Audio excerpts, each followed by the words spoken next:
महादंगल की शुरुआत इस सवाल के साथ, क्या इस देश में मतदान सिर्फ हिंदू मुसलमान के नाम पर होगा? लोकसभा से लेकर महानगर पालिका तक क्या इस देश में चुनाव धर्म युद्ध में बदल गए हैं? इस वक्त ये सवाल उठा है देश की आर्थिक राजधानी मुंबई से।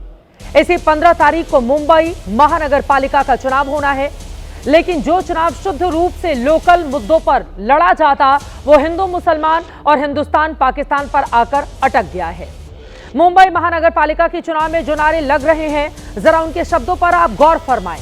खान बनाम बाण, नकली हिंदुत्व, हरे सांप, हिंदू मेयर, लैंड जिहाद, बुर्का वाली मेयर और हटाओ लुंगी बजाओ पुंगी वाला बयान। ऐसा लग रहा है जैसे ये चुनाव सियासी दलों के बीच नहीं बल्कि दो धर्मों के बीच हो रहा है, और इस दंगल में कोई भी अपने आप को पीछे नहीं रखना चाहता है। AIMIM के नेता और असदुद्दीन ओवैसी के छोटे भाई अकबरुद्दीन ओवैसी ने आज कह दिया कि मुसलमान इस वक्त के इस मुल्क के किराएदार नहीं हैं, मुसलमान इस मुल्क के मालिक हैं।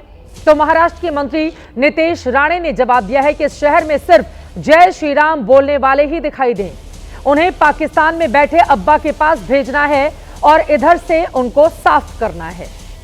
यह उस महानगर पालिका के चुनाव का प्रचार है जिसके पास विकास के लिए, काम के लिए लगभग 75,000 करोड़ का बजट है, लेकिन पूरे चुनाव में विकास की बात पीछे है, धर्म फसाद आगे है। इसी चुनाव प्रचार में बुर्के पर विवाद हुआ तो लुंगी वालों की पुंगी बचाओ की धमकी भी सामने आ गई। ऐसे में सवाल यह है कि यह चुनाव मुंबई के विकास के लिए हो रहा है या फिर मुंबई को धार्मिक अखाड़ा बनाने के लिए, या फिर देश के नेताओं ने यह तय कर लिया है कि हिंदू मुस्लिम लड़ाएंगे तभी सत्ता पाएंगे। महादंगल में आज इन्हीं सवालों का जवाब तलाशेंगे, लेकिन उसके पहले इस मुद्दे पर जो जुबानी जंग हो रही है वो सुनिए।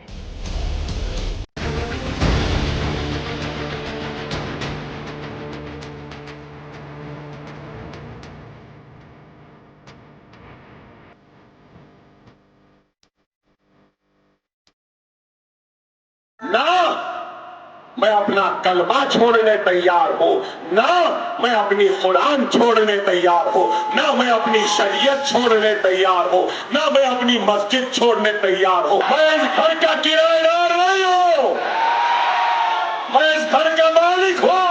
जितना ये मुल्क मोदी का है उतना ये मुल्क अकबरुद्दीन ओवैसी का भी है। जय श्री राम बोलने वाले ही हमको इस शहर में दिखने चाहिए, बाकी सब ये सब सर तन से जुदा वाले, ये सब आई लव मोहम्मद वालों को हमको वापस उनके पाकिस्तान में बैठे हुए अब्बाओं के पास भेजना है, इधर से उनको साफ कर देना है। असदुद्दीन ओवैसी का ख्वाब यह है कि एक दिन आएगा इस देश में इंशाअल्लाह ताला, शायद हम और आप नहीं रहेंगे मगर देखना एक हिजाब पहनने वाली बेटी इस देश की वजीर आजम बनेगी इंशाअल्लाह ताला।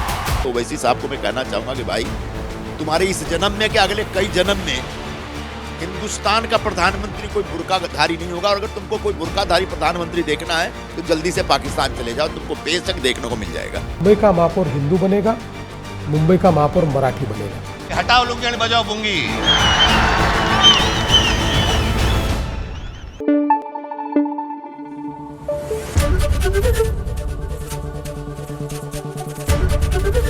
ABP न्यूज आपको रखे आगे।